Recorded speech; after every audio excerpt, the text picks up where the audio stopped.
Making is personal because it allows the maker to explore their own areas of interest. It opens doors, it makes people excited.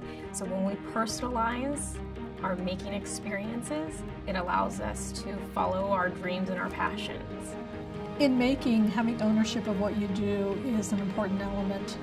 Having the opportunity to decide for yourself when to stop, when to shift to something else is a really important part of making.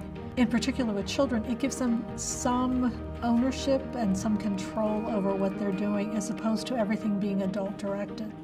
I think for individuals, the best part of DIY is that satisfaction you get because you know you did it yourself. It's that feeling that I've accomplished something at the end of the day. Children are not told what to do. They're asked, what do you want to make? So it opens up all sorts of possibilities and they get to make the decision rather than them being told what they're going to create. Whenever you're not intrinsically motivated, you're trying to make other people happy. So you stop when you think you've made other people happy. When you're intrinsically motivated, you keep continuing and your happiness comes from the process.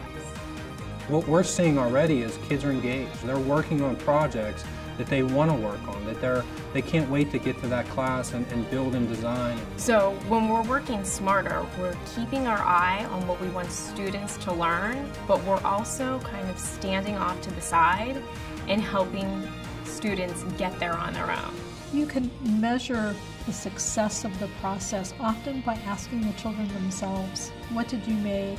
What would you do differently next time? They often give us more information that helps us to assess their learning than we as adults impose in other ways.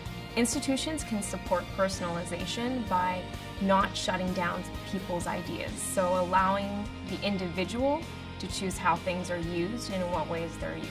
Everybody has an interest. If you can find that passion in somebody and you can identify it, then suddenly that experience and that knowledge of that passion is richer.